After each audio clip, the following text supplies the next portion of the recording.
Morning everyone. सो जैसे कि हम ये सीरीज कंटिन्यू कर रहे हैं on every Monday Wednesday and Fridays we take your static G K question से आपके पेपर 3 के सारे प्रॉब्लम सॉल्व हो जाए एटलीस्ट के पार्ट के, राइट?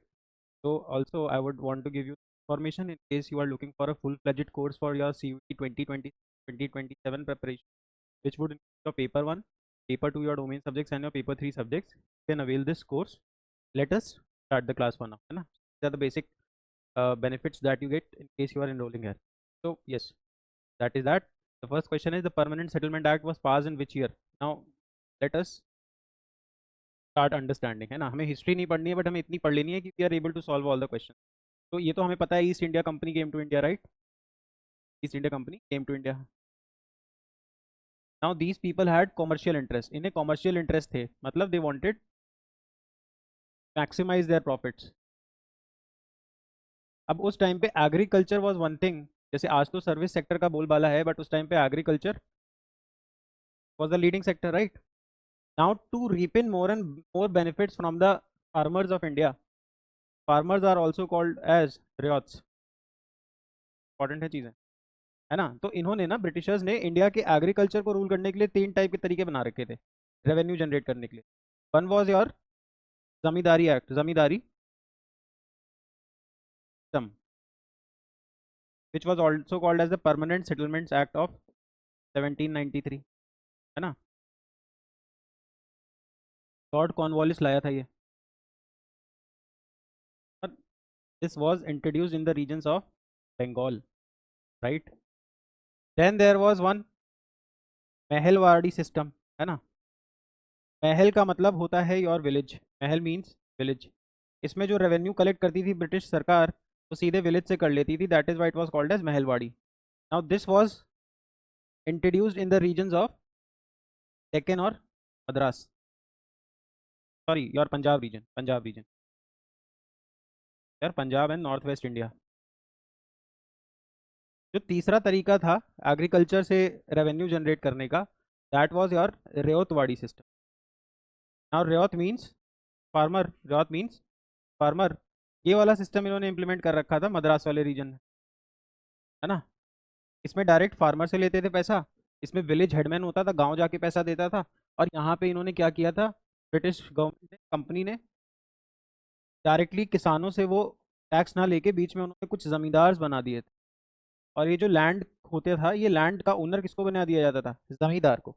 बट ये हेरिडिटरी नहीं होता था, मतलब ये उसके बेटे को पास नहीं होगा।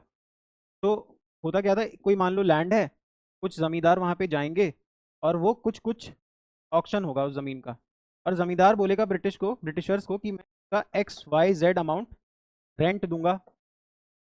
और ये रेंट मैं कहाँ से दूंगा? रियायत यानी किसान से वसूल के। तो ब्रिटिशर्स उनको ये ज़मीनें दे देते थे। बट प्रॉब्लम ये थी कि ब्रिटिशर्स ने यहाँ पे क्लॉज लगा रखा था which was called as sunset law. मतलब सनसेट, कोई डेट डिसाइड कर दी, उस तारीख को सनसेट होने से पहले आके मुझको मेरा रेवेन्यू दे जाना, नहीं तो I will confiscate your land, और मैं उसको वापस ऑक्शन कर दूंगा। पर जमींदार इतने होशियार होते थे, वो ऑक्शन करने भी अपने ही लोगों को भेज देते थे। खैर उसमें हमें नहीं जाना है। वी हैव टू अंडरस्टैंड कि परमानेंट सेटलमेंट एक्ट आया कहाँ पे था। तो that was in the year 1793 इन बंगाल। और इसमें होता क्या था, जमींदार सिस्टम है, जमींदारी सिस्टम है। 10/11 प्रोड्यूस चली जाती थी किसके पास? ब्रिटिश कंपनी के पास, ईस्ट इंडिया कंपनी के पास। And 1/11 used to remain with the zamindar. ये सारी चीज़ें याद रखेंगे, सारी चीज़ें इंपॉर्टेंट है। All of this is also very very important, right? चलो let us move on to the next question now. The permanent settlement was pass during the tenure of which governor general? अभी बताया मैंने आपको, Lord Cornwallis, right? Which of the following is called as sunset law? Permanent settlement act, अभी बताया। The permanent settlement act और the zamindari settlement act, the revenue was fixed, the revenue was fixed. उतना fix पैसा दे जाओ, नहीं दोगे your land would be confiscated by the sunset law. Which of the following term has very near meaning to that of zamindar? So see, zamindars since were very influential people, right? Zamindars के under बहुत सारे villages होते थे। Village से देखो, सबसे नीचे होता है रेयत, रेयत मतलब किसान, ठीक? रेयत मतलब किसान। रेयत टैक्स किसको देता है? जमींदार को। और जमींदार अल्टीमेटली कुछ हिस्सा रखते थे और कुछ हिस्सा किसको देते थे? British east India company. कौन से एक्ट से? Permanent settlement act. कौन सा लॉ लगता था? Sunset law. कितना प्रोड्यूस देना होता था? 10/11। और 1/11 कौन रख लेता था? जमींदार खुद। सिंस दीज जमींदार, अच्छा देखो, एक तो ये हो गया रियायत जमींदार और ब्रिटिश कंपनी। कुछ रियायत थोड़े अमीर हो जाते थे, कुछ किसान थोड़े अमीर हो जाते थे, वो मनी लेंडिंग वगैरह किया करते थे। उन्हीं किसानों को बोलते थे जोतदार। तो जोतदार भी डायरेक्टली पैसा किसको दे रहा है? जमींदार को। अल्टीमेटली किसको दे रहा है? ब्रिटिश को। बट ये जो जोतदार है ना, he is like a middle man, so he was a very influential person. जमींदार तो शहरों में रहते थे, वो जोतदार ही था जो रियाज की सही प्रॉब्लम समझता था और रियल सेंस में एक्सप्लॉइटेशन करता था, because he also had to pay. So he was a kind of trader, farmer. Farmer क्या, ये लोगों को जमीन दे देते थे और 50% प्रोड्यूस रख लेते थे, ठेकेदार टाइप। ट्रेडर, फार्मर, और let's say we can say he was a money lender. Now these zamindars were very influential people. So these zamindars were popularly called by the term Raja और Talukdar. By whom? The Britishers. तो Britishers इनको राजा या तालुकदार नाम से बुलाते थे। Question पूछता है कि जमींदार के आसपास कौन सा शब्द है? तो your answer would be taluqdar and your raja. तो your both option a and b right. Jotedar तो अलग चीज़ है, मैंने आपको समझा दिया। Please remember everything. मैं आपको जो भी इन लेक्चर्स में बताता हूँ उसमें हर एक चीज़ में सवाल आया हुआ होता है। देखिए, आमला कौन होता था? आमला जमींदार का आप ये मान के चलिए राइट हैंड होता था। तो जमींदार खुद नहीं जाता था मनी कलेक्ट करने, वो जाता था रेंट कलेक्ट करने लोगों से, जमीन लाइक योर रॉट्स, किसानों से। तो amla was a officer who used to collect the rent. तो amla was working for whom? Zamindar. Very influential person, used to work directly under zamindar. Zamindar used to live in urban centres, so they did not come to villages. They used to send their right hands people like Amla to come and collect the revenue for them. Adhiyar और bargadars are the terms use during the British time for share croppers. Share croppers, तो जो लोग, क्या होता था, कुछ लोग ऐसे होते थे, जैसे मान लीजिए मेरे पास 100 एकड़ ज़मीन है, तो मैंने क्या बोला कि किसी किसान को बोला कि तुम मेरा खेत जोतो, है ना, to do the tilling part and everything. What we'll do is once we have the produce 50% I will keep, 50% you keep. तो you get in all your appliances and everything. आप अपना फावड़ा वावड़ा लेके आए, खेती करें। 100 यूनिट कोई चीज़ प्रोड्यूस होगी तो 50 यूनिट जमींदार रख लेता था और 50 यूनिट इन शेयर क्रॉपर्स को दे दिया जाता था। तो these people were called as adhiyars और bargadars. A report was submitted in British Parliament in 1813, which led to a lot of debate about East India Company's monopoly in India and the demand to regulate them. This report is famously called as, देखो, east India company was a private company, है ना। बाकी जितनी भी companies आई Europe से सब सरकारी थी, इसलिए फेल हो गई लोग कहते हैं, ठीक है। तो प्राइवेट कंपनी थी and was establish in the year 1600। It was a subsidiary company of merchant adventurers. मतलब जैसे आप सबने देखा होगा, एक कंपनी है हिंदुस्तान यूनिलीवर लिमिटेड। अब हिंदुस्तान यूनिलीवर लिमिटेड बहुत सारे प्रोडक्ट्स बनाती है, like your Pears, some sort of jams, है ना, डव, बहुत चीज़ें बनाता है। तो ऐसे ही मर्चेंट एडवेंचरर्स नाम की कंपनी थी, which was a private company and was establish in the year 1600। And it was alleged, ऐसा इल्ज़ाम था कि इसका एक शेयर होल्डर कौन था? इसका एक शेयर होल्डर टाइम पे वहाँ का राजा किंग जेम्स वन भी था। तो उसने ना ईस्ट इंडिया कंपनी को कुछ मोनोपोली के राइट्स दे दिया, मतलब कि इंडिया या चाइना में ट्रेड करोगे तो ब्रिटेन से ईस्ट इंडिया कंपनी के अलावा कोई दूसरी कंपनी नहीं आएगी, है ना। These people, the officials of east India company, were making lots of profits. Parliament में ये दिखाते थे कि हम लॉस में चल रहे हैं। तो वहाँ के लोगों ने बोलना शुरू किया कि भाई 200 साल से तुमको मोनोपोली मिल रखी है, अब हमको भी बिजनेस करना है इंडिया में। इस वजह से उन लोगों ने, कुछ इंडस्ट्रियलिस्ट ने प्रेशर किस पे बनाया? उस टाइम की ब्रिटिश पार्लियामेंट पे। किस चीज़ का प्रेशर बनाया? ये प्रेशर बनाया कि भाई ये जो ईस्ट इंडिया कंपनी की मोनोपोली है को खत्म करो, है ना, इसको खत्म करो। तो अल्टीमेटली 1813 का जो चार्टर एक्ट आएगा,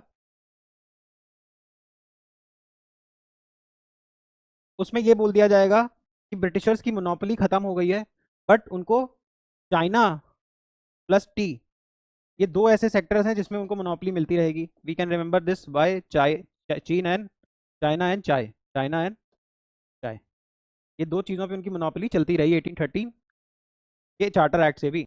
अल्टीमेटली 1833 का चार्टर में ये भी खत्म कर दिया जाएगा, है ना। So this monopoly will also be taken. Finally पूछता है कि जब लोगों ने कंप्लेन करना शुरू किया 1813 में, तो रिपोर्ट का नाम क्या था? Answer is your fifth report. देखो ऐसी चीजें याद करनी होती हैं, आप जितना सॉल्व करोगे उतने बेटर होते जाओगे। मैकले रिपोर्ट तो 1835 के आसपास आई है फॉर एजुकेशन इन इंडिया, है ना। पील कमीशन आया था आपका 1857 के वॉर के बाद। Your answer is fifth report, very important, has been previously asked in many examination, right. Which of the following is true about Santhal? तो देखो सांथाल एक ट्राइब थी इंडिया में, है ना, फॉरेस्ट ड्वेलिंग ट्राइब थी, जंगल वंगल में रहती थी। तो Santhals initially did not were not very apprehensive of British. ऐसा ब्रिटिशर्स उनका कोई लड़ाई नहीं था, बट ब्रिटिशर्स को ज़्यादा से ज़्यादा क्या चाहिए थे? रिसोर्सेज। उसके लिए वो ट्राइबल्स के लैंड में भी जाने लगे। अब जब लैंड पे जाने लगे तो उन ट्राइबल्स को डिस्प्लेस किया। डिस्प्लेस करके बोलते थे पहाड़ों के ऊपर वाले रीजन्स में चले जाओ, ताकि हम यहाँ पे क्लियर करके यहाँ से जो भी रिसोर्सेज हैं वो ले जाके प्रोसेस करा दें, है ना।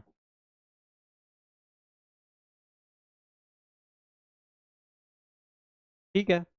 पूछता है which of the following is true about Santhals. तो अब देखो सांथाल्स के साथ भी क्या किया। सांथाल्स भी बंगाल के रीजन में रहने वाली एक ट्राइब थी।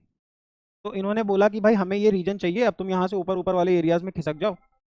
और Santhals were basically tribes and they were agricultural tribes. बोल रहा है प्लो यूज करते थे, हाँ करते थे। ट्राइबल्स थे बंगाल के रीजन के, हाँ थे। They were pushed by Britishers to reach to the slopes of the hill, हाँ बिल्कुल। So your all of the above becomes correct. इस वजह से सांथाल्स ने ब्रिटिशर्स के अगेंस्ट रिवोल्ट भी किया, and that was in the year 1855। अब सांथाल की तरफ से लड़ने वाले जो फेमस फ्रीडम फाइटर्स हैं, आप प्लीज मुझे उनका नाम कमेंट सेक्शन में बताइएगा, in case you are watching the video religiously. Where is Damin-i-koh? तो दमानेको वही इलाका था जो इनको दे दिया था किसने? ब्रिटिशर्स ने। किसको? सांथाल्स को जाने के लिए, कि भाई यहाँ पे डिस्प्लेस होके पहुंच जाओ। क्या लिखा हुआ है? Region embarked for Santhals in Bengal, right. Region embarked for Santhals in Bengal. The Santhal revolt happened in the year 1855। What was the revenue system in Bombay and Madras presidency region? अभी मैंने आपको बताया, पंजाब वाले रीजन में महलवाड़ी, बंगाल वाले रीजन में परमानेंट सेटलमेंट और जमींदारी सिस्टम, एंड सदर्न इंडिया में मद्रास वाले रीजन में रौतवाड़ी। पूछता है बॉम्बे एंड मद्रास, तो your answer becomes Ryotwari settlement. American civil war happened between, अब देखो अमेरिकन सिविल वॉर क्या है। The America got independent in the year 1776, everyone knows. 4 July 1776 is the day when America has got independent. Now America got its independence from Britain, है ना। अब धीरे धीरे धीरे अमेरिका ग्रो कर रहा था, बट होता क्या है, ये 1861 से 65 वाले टाइम में अमेरिका में सिविल वॉर हो जाता है। सिविल वॉर मतलब गृह युद्ध। गृह युद्ध क्या होता है? जब घर के लोग ही सारे सिटीजन आपस में लड़ने लगे तो उसको बोलते हैं गृह युद्ध।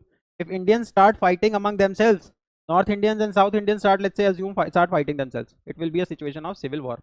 यही सेम सिचुएशन बन रहा था यूएस में भी। तो अगर आप यूएस के मैप को ध्यान से देखोगे तो यहाँ पे कुछ नॉर्दर्न टेरिटरीज हैं, यहाँ पे कुछ सदर्न टेरिटरीज हैं।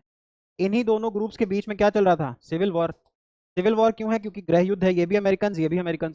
ये वॉर क्यों कर रहे थे? देखो जो नॉर्दर्न एरियाज थे वो कहते थे स्लेवरी को एबॉलिश कर दो, slavery should be abolished, while people from down south they said slavery should not be abolished, slavery should not be abolished। इसीलिए आपने सुना होगा अमेरिका के एक प्रेसिडेंट हुए जिनका नाम था अब्राहम लिंकन। Abraham Lincoln. तो Abraham Lincoln was a qualified lawyer and a staunch supporter of abolishing slavery. Abraham Lincoln भी चाहते थे कि स्लेवरी को क्या किया जाए? एबॉलिश। इसी वजह से 1865 में ही went to watch a theatre, एक प्ले देखने गए, और वहां पे एक बंदा who was against abolishing slavery, उसने उनको डेड शॉट वहीं पे मार दिया, राइट। तो this became a very popular incident in America. अब इस वजह से अमेरिका से ही कॉटन जाती थी, अमेरिका से कॉटन एक्सपोर्ट होती थी कहाँ? ब्रिटेन। अमेरिका से कॉटन एक्सपोर्ट होती थी कहाँ? ब्रिटेन। अब क्योंकि 1861 से 65 के बीच में क्या चल रहा है? Civil war. तो ये एक्सपोर्ट बढ़ जाएगा या रुक जाएगा? बिल्कुल रुक जाएगा। अब ये एक्सपोर्ट रुक गया तो ब्रिटेन को कॉटन तो चाहिए ही, ब्रिटेन को कॉटन तो चाहिए ही, काम होने हैं। तो this cotton was being sent from India, this cotton in the period 1861 to 65 was being sent from India to Britain, है ना। इसी वजह से आप देखोगे इस फेज में इंडियाज कॉटन एक्सपोर्ट इंक्रीज्ड। अब इंडिया से जो कॉटन जाती है, इंडिया में कॉटन किस एरिया में होता है, इंडिया में कॉटन किस एरिया में होता है, इंडिया में कॉटन होता है डेक्कन रीजन में। सर डेक्कन रीजन कौन सा है? देखें सर, डेक्कन रीजन ये है ना, जहाँ पे आपको मिलता है black soil, because black soil is suppose to be good for cotton cultivation. इसीलिए आप देखोगे 1861 से 65 तक ये डेक्कन वाला जो किसान है वो खुश हो जाएगा, क्योंकि एक्सपोर्ट बढ़ के पैसे कमाने लगा। अब जैसे ही ये सिविल वॉर खत्म होगी, जैसे ही ये सिविल वॉर खत्म होगी, वापस से जो एक्सपोर्ट्स हैं वो कहाँ से आ जाएंगे? यूएस से। यूएस और ब्रिटेन नजदीक है, इंडिया से ट्रांसपोर्टेशन कॉस्ट ज्यादा लगती थी। अब जैसे ही यूएस से वापस कॉटन जाने लगा, इनकी डिमांड कम हो गई, इनकी डिमांड कम हो गई, इसीलिए डेक्कन में क्या आ गई? क्राइसिस। डेक्कन में क्या आ गई? क्राइसिस। इसीलिए आप देखोगे 1878 के आसपास जब पारा सर से ऊपर चढ़ जाएगा 70s में, तो डेक्कन में हो जाएंगे डेक्कन राइट्स, दंगे हो जाएंगे, क्योंकि वाली डिमांड आ नहीं रही जो पहले आ रही थी अमेरिकन सिविल वॉर से। तो everything is very interlinked, right? Everything is very interlinked. तो American civil war happened between 1861 to 65। समझ में आया? समझ में आया होगा, आ जाना चाहिए। चलें आगे। The Deccan rights commission was presented in the year 1878। तो जो दंगे हो रहे थे ना डेक्कन के, इस वजह से, तो इसके रीजंस मांगे जा रहे थे ब्रिटिश पार्लियामेंट में। ये रीजन दिए गए एक रिपोर्ट के तहत, एक कमीशन के तहत, in the year 1878। Although these people were not agitating against the Britishers, no, they were just agitating because their agricultural prices had gone down. Their agricultural prices had gone down because now the export of cotton declined, because initially the cotton was being demanded from US, but civil war happened in US. Since civil war happened in US, the cotton demand was there, so cotton had to be exported from India. And now since civil war had stopped, conditions became favorable, the trade was restored, and America started exporting cotton. And since America started exporting cotton, there was no need for the Indian cotton. Since there was no need for the Indian cotton, the demand for Indian cotton substantially, drastically reduced. And since its demand reduced, the farmers were not getting proper prices. Since they were not getting proper prices, they started agitating in the form of Deccan Rights. Hence, a report was submitted to the British Parliament in the year 1878 by the name the Deccan Rights Commission. Right? Very easy. Link करके पढ़ेंगे, सब बहुत आसान है। अभी देखिए, history की class नहीं है तो मैं डिटेल में नहीं जाऊंगा, आप बस इतना समझे 1757 में बैटल ऑफ प्लासी होता है ना, बैटल ऑफ प्लासी होता है। और 1764 में बैटल ऑफ बक्सर होता है, बैटल ऑफ बक्सर होता है, बैटल ऑफ बक्सर होता है। अभी जो बैटल ऑफ बक्सर होता है, this was fought between Shah Alam two, who was the Mughal governor then. इनके साथ में अवध और बंगाल के राजा थे, and they were fighting against whom? The East India Company. This war, the battle of Buxar, was eventually won by East India Company. Story क्या थी, बहुत लंबी है, उसको समझने की कोशिश अभी नहीं करते, because this is not your history class. बाकी आप हिस्ट्री पढ़ने में इंटरेस्टेड है, then you can go for our domain courses. तो East India company war, now East India company started exploiting Bengal.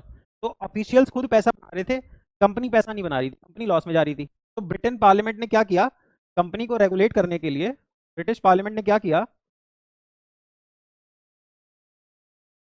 To regulate the company, to regulate the East India Company, इन्होंने एक act pass किया which is called as the regulating act of 1773।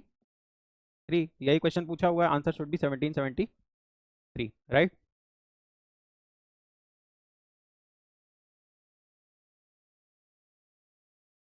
East India Company acquired diwani rights of Bengal in the year, अब देखें, जब ये battle of Buxar में हार जाएंगे, कौन? Mughals, which were being represented by Shah Alam two, वो उस टाइम पे मुगल एम्परर थे, इनके साथ में अवध और बंगाल के नवाब थे। They were fighting against whom? They were fighting against the East India company. Now when East India company won the war in 1764, the battle was the battle of Buxar, battle of Buxar, Bihar में एक जगह है बक्सर, है ना। अब जब ये हार जाएंगे तो कोई ट्रीटी साइन होगी, पीस ट्रीटी, तो treaty of Allahabad, treaty of Allahabad, treaty of Allahabad was signed between Shah Alam two on behalf of the Mughal empire and East India Company से आए थे रॉबर्ट क्लाइव। इनके बीच में कौन सी अग्रीमेंट साइन हुआ? Treaty of Allahabad. तो ट्रीटी ऑफ इलाहाबाद से बहुत सारे नेगोशिएशंस हुए, और ट्रीटी ऑफ इलाहाबाद से ही बंगाल के जो दीवानी राइट्स थे, देखिए दो टाइप के राइट्स होते हैं, एक होते हैं दीवानी, एक होते हैं फौजदारी। फौजदारी मतलब उस जिले का लॉ एंड ऑर्डर, दीवानी मतलब वहाँ का रेवेन्यू कलेक्शन। तो इन्होंने दीवानी राइट्स तो खुद रख लिया अपने पास, है ना, and faujdari were given to other people. तो ये जो दीवानी राइट्स मिले हैं बंगाल के, the right to collect taxes. अच्छा, उस टाइम के बंगाल में उड़ीसा भी था, वेस्ट बंगाल भी था आज का, बांग्लादेश भी था, झारखंड था, बिहार था, असम था, है ना। तो Bengal was very fertile back then and Bengal was actually very huge. So they got the diwani rights in the year 1765।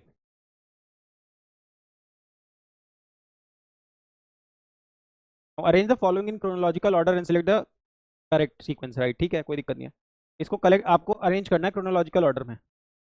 कैसे करेंगे देखें। मैंने अभी आपको बताया संथाल रेवेलियन 1855 में हुआ, है ना। अब धीरे धीरे ऐसे क्वेश्चंस करोगे ना 100-200, तो एक नैक बन जाता है सवाल करने का, और जिस लेवल के क्वेश्चंस आपके एग्जाम में आते हैं फिर क्वेश्चन छूटते नहीं है।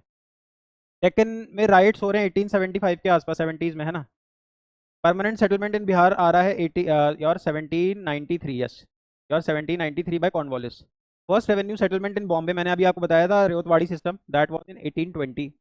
तो सबसे पहले कौन सा हो रहा है, इसने पूछा है arrange the following in chronological order and select the order from the following options. सबसे पहले आपका कौन सा हो रहा है, क्रोनोलॉजी समझते हो ना, ए के बाद बी। तो सबसे पहले आपका हो रहा है योर परमानेंट सेटलमेंट, राइट। तो सबसे पहले आ गया 3, 3 के बाद आएगा आपका 4, 3 के बाद आपका आएगा 4, 4 के बाद आपका आएगा 1, और 1 के बाद आएगा आपका 2। तो let us see the options. Yes, 3 4 1 2, 3 4 1, 3 4 1। Easy question, but exam में टफ हो जाएगा। Read the following information and identify the leader of 1857 revolt, ठीक है। 1857 रिवोल्ट के क्वेश्चन हम नेक्स्ट सेशन में ज्यादा करेंगे। बस अब अभी आप यहाँ समझें, ये बता रहा है कौन है ये, like identify.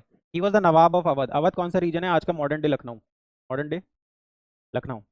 Was dethroned and exiled to Calcutta. अच्छा, क्या किया था, अंग्रेजों को ज्यादा से ज्यादा एरिया हथियाना था, इन्होंने 1856 में अवध को अनेक्स कर लिया। किसको अनेक्स कर लिया, अवध को। अवध को अनेक्स कर लिया, किसने अनेक्स कर लिया, ब्रिटिश ने।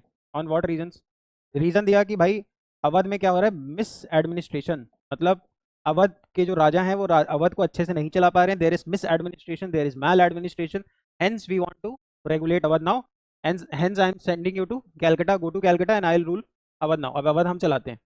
And British wrongly assumed him as unpopular leader. वही तो, ये बोला ना कि आप बेकार हो, आप अनपॉपुलर हो, आपको कोई पसंद नहीं कर रहा, तो आप खिसक जाओ। अभी हम बात किसकी कर रहे हैं, we talking about Wajid Ali Shah. That is why Wajid Ali Shah is also called the last nawab of Awadh, the last nawab of Awadh. इसीलिए तो आप देखोगे जब 18, अच्छा देखो, इनको 1856 में भगा दिया ना, 1856 में अवध ले लिया, इसीलिए जब 1857 का रिवोल्ट होगा, revolt of 1857 which was popularly termed as the first war of independence, first war of independence by Veer Savarkar ji, Veer Damodar Savarkar ji. यही तो बोला, 56 में खींच लिया अवध, 57 में जब रिवोल्ट ऑफ 1857 होगा, अंग्रेज इसको रिवोल्ट बोलते हैं, हम इसको इंडिपेंडेंस मानते हैं कि हमने पहली कोशिश की थी आज़ाद होने की। इसीलिए आप देखोगे जो अवध वाला रीजन होगा, ये जो अवध वाला रीजन है ना, ये भी लड़ेगा किसके अगेंस्ट, ब्रिटिशर्स के अगेंस्ट। क्यों लड़ेगा, क्योंकि 1856 में अवध को अनेक्स किसने कर लिया है, ब्रिटिशर्स ने। किसने अनेक्स कर लिया, ब्रिटिशर्स ने। किस ग्राउंड पे, मैल एडमिनिस्ट्रेशन के ग्राउंड पे। उस टाइम पे ब्रिटिश वाइस रॉय कौन है, सॉरी गवर्नर जनरल कौन है, डलहौजी। तो डलहौजी, लॉर्ड डलहौजी के टाइम पे अवध वाज अनेक्स्ड। इसीलिए 1857 का जो फर्स्ट वॉर ऑफ इंडिपेंडेंस होगा या रिवोल्ट होगा, उसमें से अवध के साइड से कौन लड़ने आएगा। देखो, वाजिद अली शाह तो कैलकाटा भाग गए थे, तो इनका बच्चा लड़ने आएगा। इनका बच्चा कौन था, बिरजिस कादिर।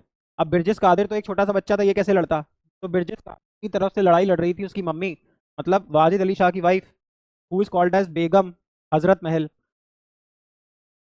अगर आप कभी लखनऊ आते हैं तो आप देखेंगे लखनऊ का जो सबसे one of the most posh areas है उसको बोलते हैं Hazratganj. The reason why it is called Hazratganj, it's because of Begum Hazrat Mahal only. तो your option is Wajid Ali Shah, who is Birjis Birjis Qadir कौन है, इनके बेटे हैं, है ना। ये 1857 का वॉर लड़ेंगे अपनी मम्मी के साथ, और मम्मी इनकी है बेगम हजरत महल। चलें आगे। विच of the following is correctly matched, कि भाई जो 1857 का वॉर था वहां से कौन कहाँ से लड़ रहा था। तो ये तो हमने बचपन में पढ़ा है, कानपुर से तांत्या तोपे लड़ रहे थे ना, इनको भगा दिया था। He was like one of the successors of Marathas only. Shah Mahal जो है आपके शामल, तो Shamal was fighting from Bihar I guess, है ना, वो just check it once. Kunwar Singh तो बिहार से ही थे, तो दिस इज ऑल्सो करेक्ट। और गुनु was not from Uttar Pradesh. So this is incorrect, this is incorrect, and your 1A and C is correct. A and C is your correct option, right? इस list को आप एक बार देख लोगे. जैसे दिल्ली से लड़ रहे थे Bahadur Shah 2, Bahadur Shah Zafar was also a poet. Then Lucknow से बेगम हजरत महल वाज फाइटिंग. कानपुर से Nana Sahib also called as Tantia Tope. Jhansi से लक्ष्मीबाई लड़ रही थी. बरेली से खान बहादुर खान. इलाहाबाद बनारस से लियाकत अली साहब. और बिहार से लड़ रहे थे Kunwar Singh. This is asked in your examination, just go through this list once. ये तो मुश्किल है याद करना, आ भी जाएगा, बना नहीं पाओगे. ये ज़्यादा से ज़्यादा याद रखना चाहते हो तो झांसी वाला याद रख लो, रोज़, ह्यूज रोज़, बिकॉज इन्होंने बहुत तारीफ की थी लक्ष्मीबाई की. ये लोग लड़ रहे थे ना इनके अगेंस्ट, दिस वर्सेस दिस चल रहा था. तो अगर आपका ऑपोजिशन आपकी तारीफ करता है then you have some sort of thing in you, right right. That is why remember Hugh Rose had deep admiration for Lakshmi Bai ji. Like he said, she fought with a lot of zeal and enthusiasm. Of 1857 किसकी बात हो रही है? He was the ruler of Delhi. Delhi का ruler है, मतलब Mughal empire का leader है ना. लास्ट मुगल रूलर सबको पता है कौन है, Bahadur Shah Zafar. He was also a popular poet. जब 1857 का वॉर हार गए तो इनको ब्रिटिशर्स ने कहाँ भेज दिया था? रंगून में. रंगून कहाँ है? आज का म्यांमार. रंगून क्या है? आज का Myanmar.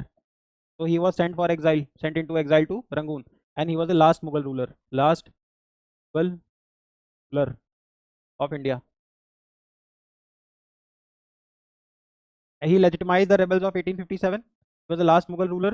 He was a ruler of Delhi. He was also a poet. Your answer is Bahadur Shah Zafar. Bahadur Shah Zafar.